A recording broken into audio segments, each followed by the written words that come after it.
Hello guys, तो आप सभी लोग कैसे हो। आशा करते हो कि आप सभी लोग मस्त होंगे। तो आज वट सावित्री की हार्दिक शुभकामनाएं सभी महिलाओं को।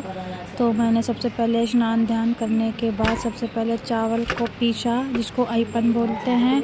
मम्मी ने उधर आटा मतलब कि गूंद रखा था, वो जो प्रसाद में चढ़ाया जाता है जिसको बोलते हैं बरगदा।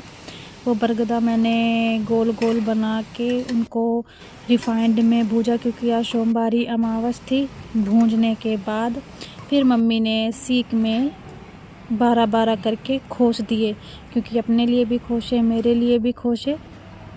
वो करने के बाद फिर मैं यहाँ पर अपना रेडी हो गई हूँ। आपको मेरा ये लुक कैसा लगा बताइएगा, और आप ये भी बताइएगा कि आपके यहाँ पे बरगद में क्या प्रसाद में चढ़ाया जाता है। हमारे यहाँ पे तो बरगद चढ़ाए जाते हैं ये बना के, और आपके यहाँ पे क्या क्या मतलब कि बना के चढ़ाया जाता है। फिर मैंने यहाँ पे पूजा की थाली तैयारी कर ली और फिर मैं पहुँच गई बरगद।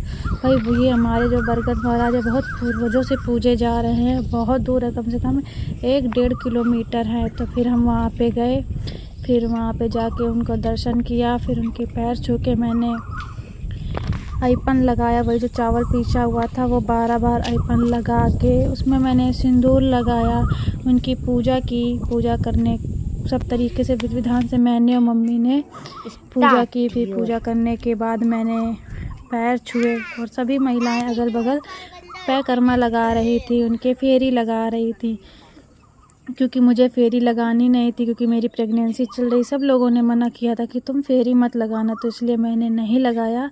मैं अपने बरगद महाराज जी के पास उनसे भेंट कर रही थी। जैसे माता सावित्री ने अपने पति के प्राण यमराज से लिए थे, भगवान वैसे ही मेरे पति की लंबी उम्र रखना। और फिर उसके बाद हमारे यहाँ पे वो माला पहनाया जाता है, जिसको बोलते हैं 9 लखा हार। ये धागे का बनाया जाता है। तो हमारी भाभी थी, उन्होंने मुझे ये 9 लखा हार पहनाया और गोद में मेरा मतलब खरबूजा डाला। फिर उसके बाद ये करने के बाद मैंने अपना सुहाग लिया। भगवान जैसे आपने माता सावित्री के पति के प्राण दिए थे, वैसे ही मेरे पति की लंबी उम्र रखना। फिर उसके बाद मैंने चने और वो टहनी होती हैं 12, वो मैंने एक साथ गुटकना होता है वो गुटक लिया, और फिर बरगद महाराज से मैंने आशीर्वाद लिया। भगवान हमेशा मेरे पति की लंबी उम्र रखना। बाय।